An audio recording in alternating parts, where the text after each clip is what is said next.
Hoy estaremos hablando un poquito sobre una técnica, un enfoque, un tipo de tratamiento que en nuestro centro, en UMA, realizamos tanto en Morelia como en Uruapan, en Michoacán. Este es importante decirlo también que este es un enfoque que requiere la presencia del paciente, es de suma importancia. Y ahora hablaremos de eso, de la neuroestimulación transcraneal o neurofeedback, ¿no? Entonces, de eso versará la sesión, o bueno, en la charla de hoy. Eh, Hablaremos un poquito sobre eso, como para qué tipo de personas está indicado, qué tipo de circunstancias es las que atiende este tratamiento, cuáles son cuál es la importancia o en qué consiste, y de eso hablaremos un poquito esta noche. Bueno, pues sí, vamos a empezar a algo de lo que mencionó Eric, como qué es eso de, hasta parece trabalenguas, qué es neurofeedback.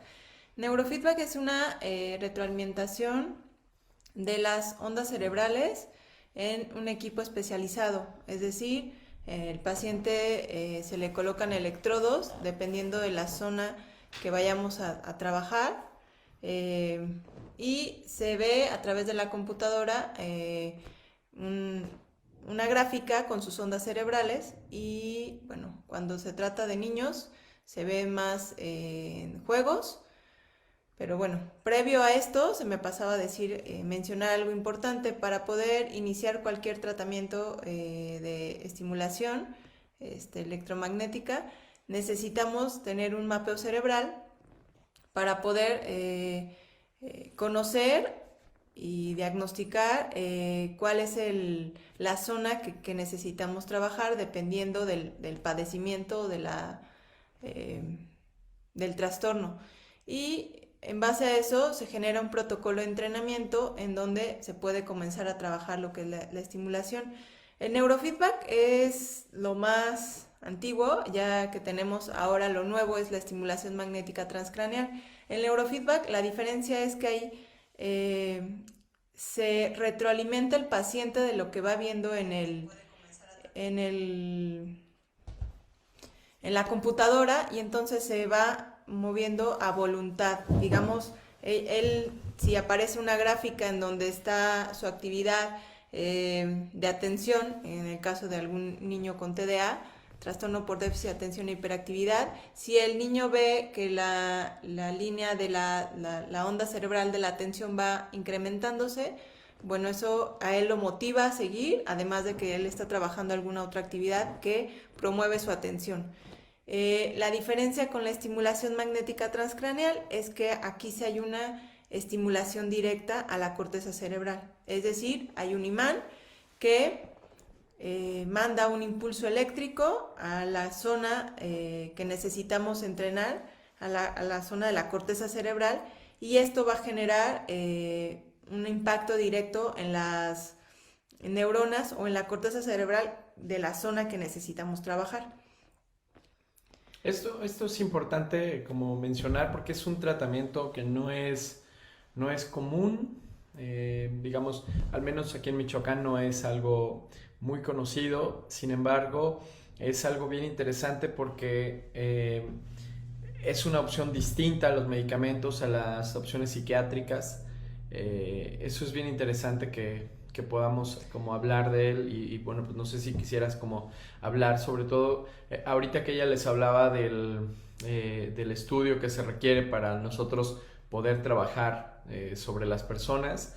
Pues de inicio ya indica un trabajo transdisciplinario, es decir, que no es un trabajo que solo realice un psicoterapeuta, en este caso, sino que tiene toda una ciencia detrás y bueno, pues me gustaría que nos hablaras un poquito de eso. Ah, ok, sí, claro. Bueno, nosotros trabajamos con un neuropsicólogo, que él es el quien realiza el estudio, este, y en base pues sí, al resultado de este mismo, se va viendo qué zonas son las que necesitamos trabajar. Eh, Como mencionaba hace ratito, es no es invasivo. O sea, ahorita que decía cuando hay un impulso eléctrico, o el impulso del imán, va directamente sobre la corteza, esto no quiere decir que sea invasivo. No quiere decir que el paciente va a llegar y le va a generar alguna otra efecto secundario. Es una estimulación que tiene efecto a largo plazo. No es que el paciente deje de ir y ya se regrese al trastorno, pero es paulatino. Es como si asistieran al gimnasio del cerebro, por llamarlo de alguna forma más fácil, en donde cada sesión va estimulando esa zona y entonces va avanzando en los síntomas que el paciente va teniendo. Por ejemplo, lo más común que se trata es depresión o ansiedad cuando ya llevan mucho tiempo tomando medicamentos, asistiendo a terapia y no hay algún avance importante.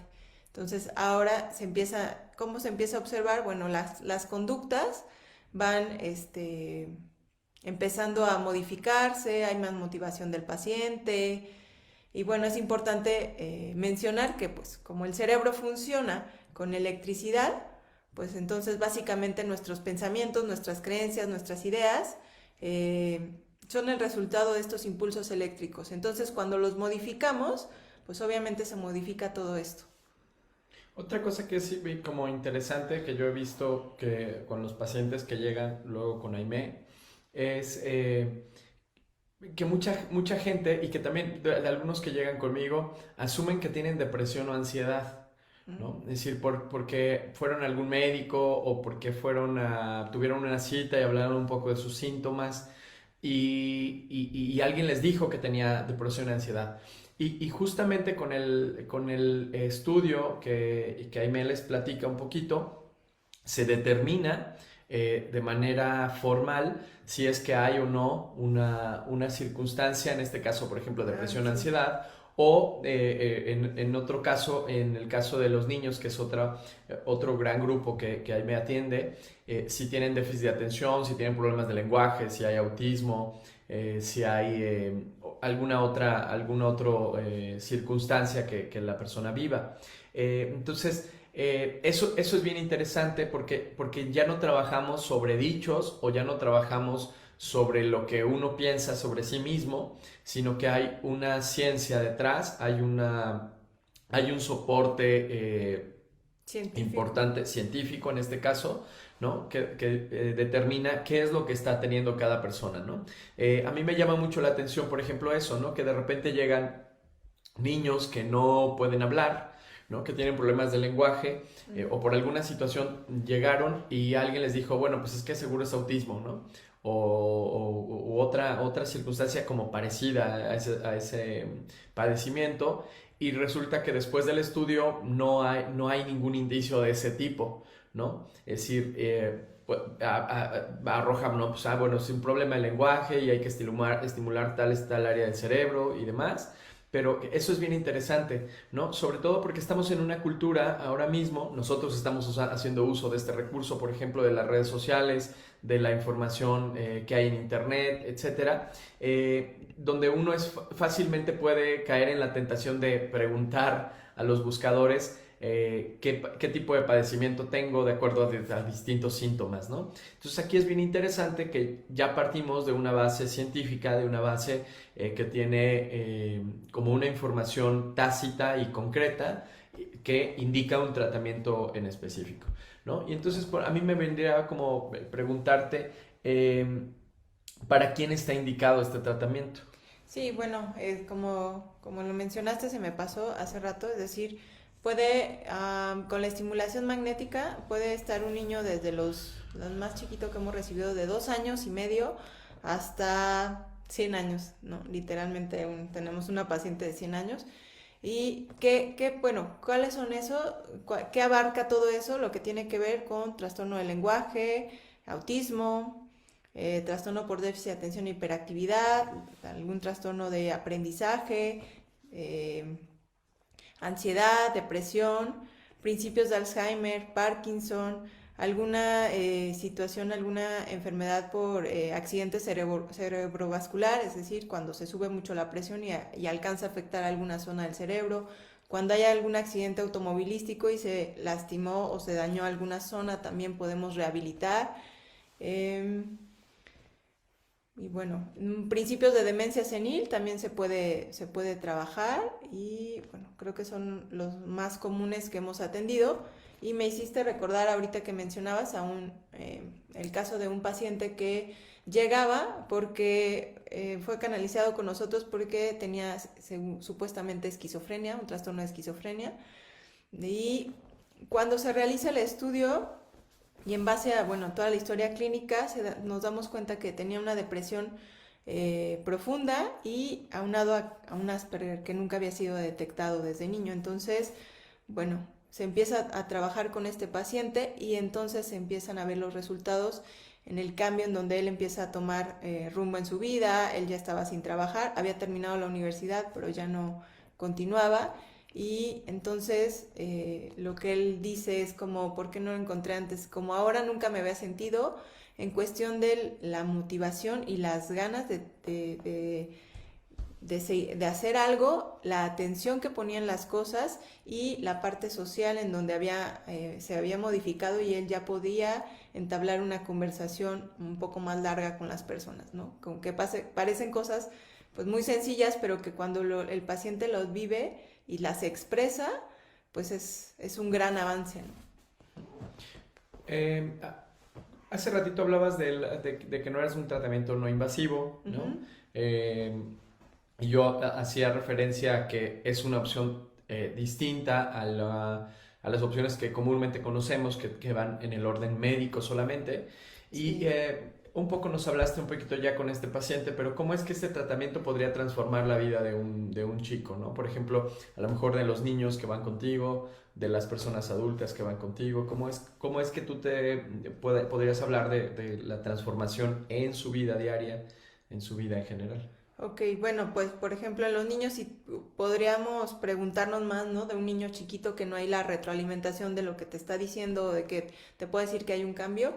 Este, lo que se empieza a observar, por ejemplo, es que al principio en un paciente de niño llega y puede ser que no se esté quieto o puede ser que ni siquiera permita que le toques, en el caso de un niño con Asperger, que tengas contacto físico y el avance que se va viendo es a través de la conducta. Es como ellos empiezan a estar más dispuestos, de mejor humor, más atentos. Si ellos antes al principio cambiaban 3 veces o 4 veces el juego que les proponemos, el juego educativo que les proponemos ahí en la sesión, ahora solo se quedan con uno, intentan nuevas formas. Bueno, además de la retroalimentación que tienen los papás, en donde dicen, no, es que antes no podían ni asistir a una fiesta porque de verdad se abrumaba tanto mi hijo que nos teníamos que salir porque lloraba mucho y ahora ya podemos estar. O antes no podíamos viajar en autobús y ahora ya lo podemos hacer porque él está muy tranquilo, ya no está tan irritable, sus periodos de berrinches duran muy poco, ¿no? Como todo eso en cuestión de niños. Como eso es como la forma en donde el papá llega y te dice, es que no sé qué pasó, pero algo veo diferente en mi hijo. Ujú.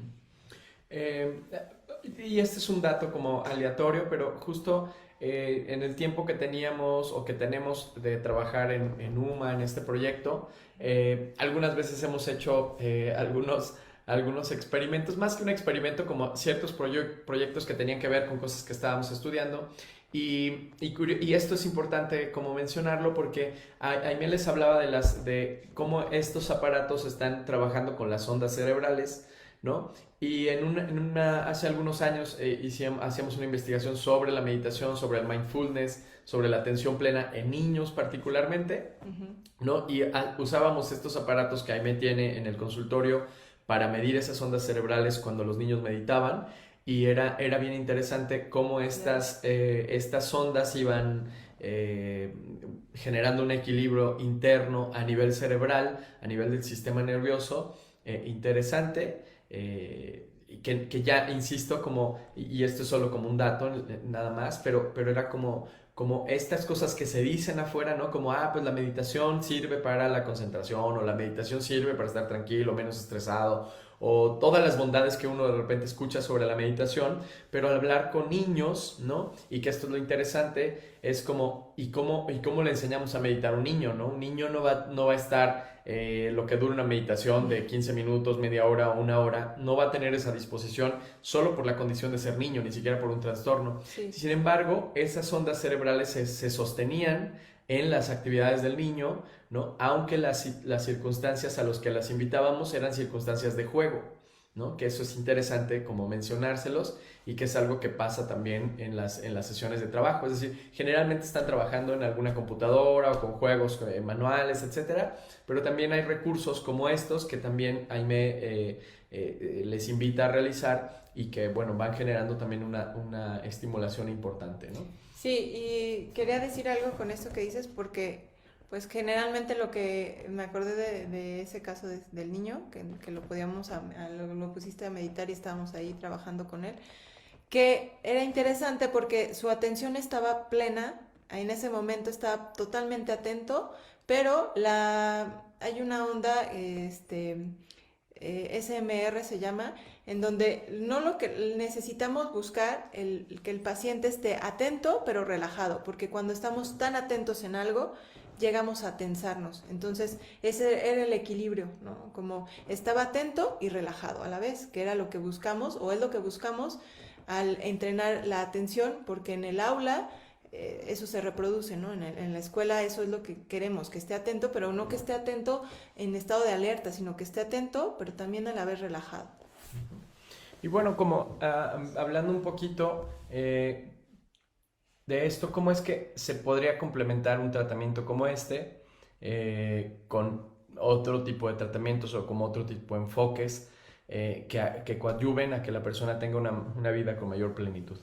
Bueno, es como lo hemos manejado dentro con algunos pacientes, porque como mencioné hace ratito, la estimulación va modificando el impulso eléctrico, y por lo tanto, bueno, va modificando pensamientos, va modificando creencias, se van moviendo muchas cosas, y entonces es cuando es el complemento donde necesitan ellos procesar cierta información o ciertas situaciones. A lo mejor antes tenían, por mencionar, alguna obsesión, y ahora ya no se sienten tan identificados, y entonces, bueno, es que entra la terapia corporal, gestal, ¿no? Que tú es la que nos ayudas. Bueno, ahí nada más como otra vez como un dato interesante, nosotros ofrecemos, como ya saben, un masaje terapéutico, y generalmente los pacientes que atiende Aimee desde el neurofeedback o la neuroestimulación transcraneal, que son dos cosas distintas, pero un poco se parecen, generalmente en alguna ocasión toman masaje conmigo, ¿no? Por alguna sugerencia de Aimee, o porque ese día llegaron muy tensos y preguntan como qué podían hacer, además de hacer lo que siempre hacen, ¿no? Y hay como modificaciones importantes en la conducta, ¿no? Es decir, como empiezan a generar como también como mejores estados de sueño, mejores relaciones con la alimentación, ¿no? Los niveles de estrés bajan, etcétera. O sea, como insisto, como más allá de las técnicas que usamos, que son la terapia corporal, la psicoterapia gestal y el masaje terapéutico, es la integración y la intención que tenemos en el Centro UMA para trabajar con personas en las distintas trastornos o circunstancias con las que llegan a nosotros, ¿no? Es decir, como sí hay una visión integrada en las ofertas que nosotros tenemos para nuestros pacientes, ¿no? Entonces, pero más allá de eso, lo que queremos decirles es como hay alternativas no tan conocidas, que no son las tradicionales, ¿no? Y bueno, pues una está cerca de ustedes, aquí en Michoacán, en Morelia o en Uruapan. Sí. Y bueno, yo cada vez estoy, como quisiera transmitirles cada paso que cada paciente va dando. Porque muchos preguntan, pero es que no se ve mucho o sea, no está como en la publicidad, o no hay. Y la verdad es que la mejor recomendación que hemos tenido es como de paciente en paciente, ¿no? Porque ven la mejoría, se sienten mejor y ellos mismos traen a otro paciente eh, que necesita alguna otra situación. Y bueno, me acuerdo ahorita de un paciente que pareciera que no tenía mucho que ver el tipo de tratamiento y cómo es que la primera vez que llega a nuestro consultorio llegó en silla de ruedas después de algunas sesiones. Él no había caminado en 13 años por una situación que tuvo una crisis convulsiva y una situación cerebral. Y después de ciertas estimulaciones empezó a caminar, digo, con ayuda, pero era un cambio muy importante, ¿no? Y lo recuerdo mucho porque, bueno, era después de que habían buscado en muchos lugares alguna apoyo o algo que hiciera que este chico empezara a avanzar, ¿no? Entonces, pues creo que no hay mucha publicidad, pero la mejor publicidad es la que cada paciente va viendo en su mejoría, en su cambio, en su estado de ánimo, en las conductas que van modificándose. Y bueno, pues nada más eso, como refrendarles que hay unas opciones distintas, que justo buscamos con estas charlas como hacerlo más conocido, acercarlo más hacia la cultura general de la gente, ¿no? Y ver digamos, no están solos en lo que estén viviendo, estamos nosotros cerca de ustedes para acompañarles en lo que sea que estén viviendo. Y bueno, pues no sé si tienes algo más que decir, Aime.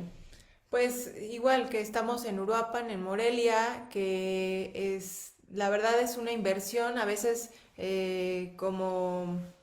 como papás y vemos a nuestros hijos, decimos, no, con el tiempo a lo mejor cambia y etcétera, etcétera, y es mejor atenderlo a tiempo. Cualquier síntoma se pueden acercar en un mensaje o algo y les podemos brindarle la información o la orientación necesaria. Y bueno, pues creo que eso. Pues nada, agradecerles su atención, agradecerles que nos permitan llegar a ustedes y robarles un poquito de su tiempo para hablarles de estas cosas que hacemos en UMA, con la mejor intención de poder brindar herramientas y brindar elementos para el bienestar emocional y físico también de las personas que se acercan a nosotros. Sí, se me acordé, creo que no mencioné, son alrededor, el tratamiento de estimulación es alrededor de 9 meses, lo que equivaldría alrededor de 40 sesiones. Entonces creo que eso no es un periodo muy largo, pero ese es el periodo en donde eh, nuestros pacientes están, después se dan de alta y como lo mencioné hace ratito, no es que retrocedan, sino ese proceso o ese avance se mantiene a lo largo del tiempo. Pues Bueno, nada, pues muchas gracias sí. y buenas noches. Bonita noche.